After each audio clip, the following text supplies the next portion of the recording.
अभी आपने थोड़े दिन पहले सुना होगा कि राहुल गांधी ने विद्या भारती, है ना, अपना जो विद्या भारती पूरे देश के अंदर सरकार के बाद सबसे ज़्यादा स्कूलें चलाने का काम करता है, उसकी तुलना किससे की है? उसकी तुलना उन्होंने पाकिस्तान के मदरसों से की है। तो उन्होंने भारत के मदरसों से नहीं की, जबकि मदरसे सब एक जैसे हैं, पूरी दुनिया के मदरसे सब एक जैसे हैं, लेकिन राहुल गांधी की भारत के मदरसों से तुलना करने की हिम्मत नहीं है, क्योंकि यदि मैं भारत के मदरसों से तुलना करूंगा तो क्या होगा? भारत के मुसलमान नाराज हो जाएंगे। और उसने भारत के अंदर जो ईसाई मिशनरियों के द्वारा चलाए हुए स्कूल है उससे भी उसकी तुलना नहीं की है। कारण है क्योंकि ये जो राहुल गांधी हैं, ये राहुल गांधी भी कौन है? ये ईसाई मिशनरियों को उनका जो उद्देश्य है उसका पूरा करने का एक कठपुतली मात्र है। अपने को पता होगा कि सबसे पहले लेडी माउंटबेटन थी जिसने भारत माता के टुकड़े किए, और उसके बाद मदर टेरेसा आई जिसने हमारे समाज के टुकड़े किए। पूर्वोत्तर के सारे राज्यों को उन्होंने ईसाई बना दिया, और इन दोनों के बचे खुचे मिशन को पूरा करने के लिए कौन आया है? वो आया है सोनिया एंड सन्स। ये उनके कठपुतली बन करके भारत के अंदर काम कर रहे हैं। और जब इसने इसकी तुलना की है तो ये कोई आश्चर्य की बात नहीं है। क्यों? क्योंकि राहुल गांधी तो भारत के अंदर जो हिंदुत्व है वो भारत के अंदर सबसे बड़ा खतरा है, ऐसा वो विकीलीक्स को बोल चुका है। इसने भगवा आतंकवादी नाम का एक नया सिगुफा गढ़ा, किस लिए? मुसलमानों को खुश करने के लिए और बैलेंस बराबर करने के लिए उसने ऐसा सिगुफा गढ़ा। भगवा आतंकवाद, हिंदू आतंकवाद, ये सब इन्हीं के द्वारा बोले हुए हैं, और इनको किसी भी बात का कोई ज्ञान नहीं है, किसी चीज़ का ज्ञान इनको नहीं है। एक बार इसको एक विद्यार्थियों ने पूछा था कि एनसीसी की फुल फॉर्म बताओ, तो इसने कहा मुझे एनसीसी की फुल फॉर्म नहीं आती। और इनके पिताश्री भी ऐसे ही थे। एक बार भाषण देना था, लाल किले से देना था 15 अगस्त पे, और भाषण किस पे दे दिया? 26 जनवरी पे भाषण दे दिया। ऐसे इनके पिताजी एक बार गुजरात गए थे, तो वहाँ के किसान इनके पास आए और उन किसानों ने कहा कि साहब हमको हरी मिर्च के पैसे कम मिलते हैं, लाल मिर्च के पैसे ज़्यादा मिलते हैं। तो इन्होंने क्या कहा? फिर तुम हरी मिर्च क्यों पैदा करते हो, लाल मिर्च ही पैदा किया करो। जबकि सत्य क्या है? हरी मिर्च ही क्या बनती है? लाल मिर्च बनती है। इनको पता ही नहीं हरी कैसे पैदा होती है और लाल कैसे पैदा होती है। एक बार ये किसी खेत के अंदर मूंगफली देखने गए, तो इन्होंने कहा मूंगफली तो दिखती नहीं है।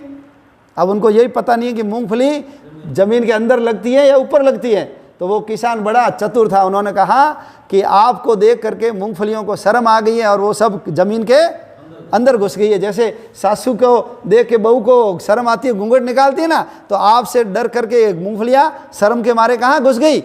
ये ज़मीन के अंदर घुस गई। ये इस प्रकार के ये लोग हैं। पूरे पूर्वोत्तर को ईसाई बनाने का काम इन्होंने ईसाइयों ने किया है। इसलिए इन्होंने ईसाई स्कूल, जो ये सेंट पॉल, सेंट जीवियर्स, ये जो मिशनरी की स्कूल है ना, उससे विद्या भारती की स्कूल की तुलना नहीं की। और ये जब से ईसाई मिशनरी भारत के अंदर आई है, तो हम सब जानते हैं ये जो केक काटने की प्रथा इन्होंने चालू की। ये जो मोमबत्ती बुझाते हैं ना जन्मदिन पे, अरे भाई जब बुझानी है तो जलाई क्यों भाई? पहले तो जलाओ मोमबत्ती और फिर क्या करो? बुझाओ। हमारे यहाँ तो कोई मरता है तब बुझाते हैं। तो ये मोमबत्ती बुझाने का काम भी किन्होंने शुरू किया? इन्होंने शुरू किया। ये क्रिसमस डे मनाते हैं, ये सेंटा बनाते हैं, बंदर जैसा बच्चा। फिर ये वैलेंटाइन डे मनाते हैं। रक्षाबंधन नहीं मनाते, क्या मनाते हैं? वैलेंटाइन डे मनाते हैं। फिर ये हेलो हाय सिखाते हैं, है ना, नमस्ते जय श्री राम नहीं बुलवाते। ये अपने स्कूलों में क्या बुलाते हैं? ये हेलो और हाय बुलवाते हैं। फिर ये अपने स्कूल का जो सबसे बड़ा अधिकारी होता है ना, हेडमास्टर, प्रिंसिपल, उसको ये क्या बोलते हैं? फादर बोलते हैं। तो बच्चा बेचारा कंफ्यूज हो जाता है कि घर में वो फादर है या ये फादर है। नकली फादर बनने का काम भी कौन करते हैं? ये करते हैं। फिर ये हमारे बच्चों को झूठ बोलना कैसे सिखाओ, इसलिए अप्रैल फूल मनाते हैं। अभी अप्रैल आने वाला है ना, ये देखना 1 तारीख को ये अप्रैल फूल उत्सव मनाते हैं। क्यों मनाते हैं? क्योंकि भारत का बच्चा, भारत के लोग झूठ नहीं बोलते हैं, इसलिए ऐसा त्यौहार शुरू करो कि सारे लोग झूठ बोलना सीखे। जबकि हमारे यहाँ तो शास्त्रों में बोलना है, झूठ बोलना क्या है? झूठ बोलना महापाप है। ये करवाते हैं। फिर इनकी जो स्कूल होती है उसके अंदर जो प्रार्थना होती है, तो वहाँ कोई सरस्वती माता की, ओम की, भारत माता की तस्वीर नहीं लगाते। वहाँ किसकी लगाते हैं? वो मरियम की लगाते हैं, ईसा मसीह की लगाते हैं, बच्चे को हाथ जोड़ने की जगह क्या करवाते हैं, ऐसा ऐसा करवाने का काम ये उनके यहाँ शुरुआत है। वहाँ कभी रामनवमी नहीं मनाते, वहाँ कभी कृष्ण जन्माष्टमी नहीं मनाते, राधा बनो कृष्ण बनो प्रतियोगिता या राम सीता बनो प्रतियोगिता वहाँ कभी भी नहीं होती है। वहाँ वो सेंटा बनाते हैं बंदर जैसे बच्चे को। फिर वहाँ न रैदास जयंती मनाते, न अंबेडकर जयंती मनाते, न वाल्मीकि जयंती मनाते, और न ही हमारे स्कूलों जैसे वहाँ पर संस्कार होते हैं। एकदम बच्चे को खराब करने का काम यदि कहीं होता है तो वहाँ होता है। प्रार्थना भी उनकी अलग टाइप की है, उनकी कथा कहानियाँ भी अलग टाइप की है। कोई सेवा का काम नहीं करते, और यदि सेवा का काम करते हैं तो क्या करते हैं, केवल उसके पीछे उद्देश्य होता है पूरी दुनिया से ईसाई धर्म समाप्त हो रहा है, छोड़ रहे हैं सब लोग। और ये यहाँ आकर के जो ये कच्ची बस्तियाँ, झुग्गी झोपड़ी है, कोई हमारे एससी और एसटी की बस्तियाँ हैं, उन स्थानों पर जा कर के सेवा का आडंबर रच करके, सेवा का चोला पहन करके, सफ़ेद रंग का, मन में इनके पाप और कालिख होती है, और सब लोगों को ईसाई बनाने का ये काम करते हैं। जबकि विद्या भारती क्या करती है, ये जो कुष्ठ निवारक संघ चापा है उसके अंदर लाखों रुपए भेजती है।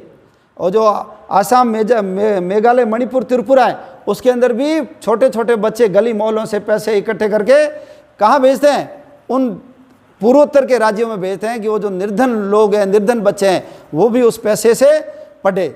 और विद्या भारती की जो स्कूल है उसमें तो बोला जाता है ध्रुव प्रहलाद बनूं, मैं दुर्गा बनूं, मैं सीता सावित्री बनूं और भारत का कल्याण करूं, पूरी दुनिया का जग सिर मोर बनाए भारत, वह बल विक्रम दे, अम्ब विमल मति दे, ऐसी प्रार्थनाएं बोली जाती हैं। झुग्गी झोपड़ी में रहने वाले दीन दुखी दलित, उन सब का उत्थान करने के लिए मैं ये शिक्षा ग्रहण कर रहा हूँ, अर्जित कर रहा हूँ। ऐसा अपने विद्या भारती के स्कूलों में पढ़ाया जाता है। लेकिन ऐसी बातें और ऐसे जो गीत है ना तो किसी मदरसे से बोले जाते हैं, ना कहीं ईसाई स्कूलों से बोले जाते हैं। इसलिए राहुल गांधी के द्वारा जो ये विद्या भारती की जो तुलना की है ना मदरसों से, ये एकदम उनकी मूर्खता है। उसको पता ही नहीं है विद्या भारती क्या है, वो कभी जा करके उसने देखा ही नहीं शिक्षा और संस्कार होते क्या है। ये खुद विदेशों से पढ़ लिख करके आए हैं और वही संस्कार यहाँ करना चाहते हैं, और ऐसे स्टेटमेंट दे करके मुसलमान और ईसाइयों को खुश करने की नीति के अलावा इसका राहुल गांधी का कोई भी उद्देश्य नहीं है। इसलिए अपनों को ऐसे लोगों से सचेत सावधान रहना चाहिए। वास्तव में देश समाज धर्म का कल्याण करने का यदि कोई काम करता है तो विद्या भारती के स्कूल ही करते हैं। एक बार वंदना में जाकर के आधा घंटा बैठ जाएंगे ना तो भी हमको समझ में आ जाएगा कि विद्या भारती क्या है, और उन स्कूलों में और मदरसों में चक्कर लगा के आ जाओगे तो हमको समझ में आ जाएगा कि उनका उद्देश्य क्या है और हमारा उद्देश्य क्या है।